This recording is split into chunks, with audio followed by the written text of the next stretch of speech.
activité spaghetti que maîtresse Frédérique vous avait proposée et que vous avez déjà réalisé une première fois.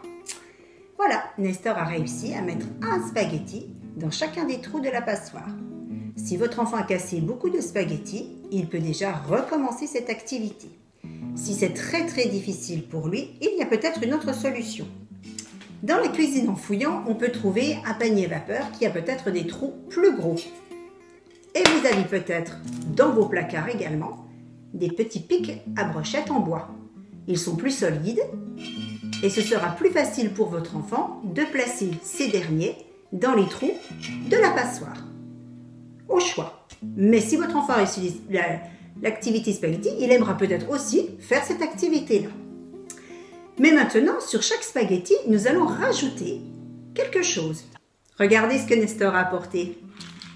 Dans un petit bol, il a préparé des pâtes, mais pas n'importe quelle pâte.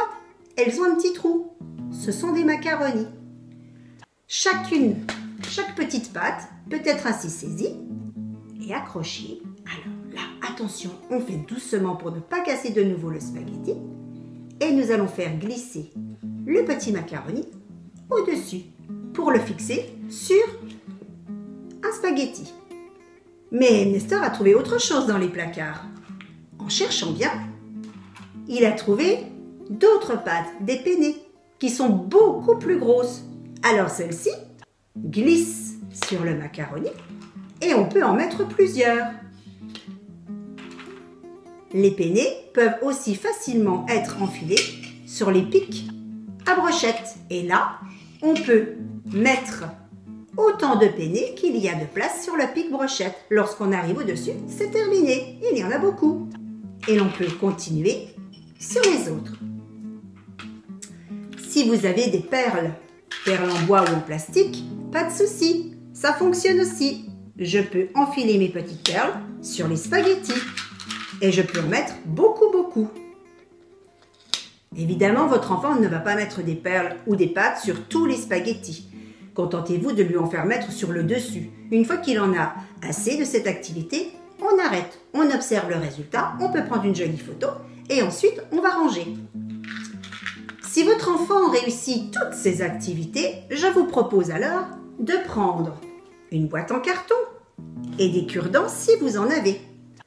Alors, cette fois-ci, pour fixer les petits cure-dents sur le carton, il va peut-être falloir l'aider parce qu'il faut attraper le cure-dent et appuyer très fort pour percer le carton.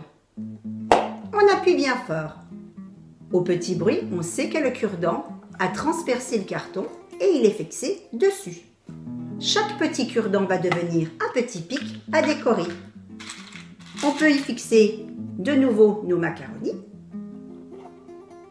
Alors il s'accroche dessus, il ne va pas coulisser complètement.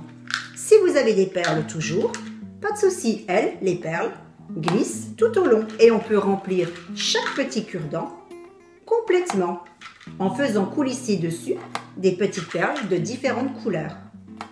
On peut même s'amuser à faire des petits pics avec une seule couleur. Demandez un petit pic avec des perles par exemple uniquement jaunes ou rouges. Différentes petites activités qui vont occuper vos enfants un petit moment. Voilà, il y a de quoi faire. Tu choisis quoi toi, Nestor ?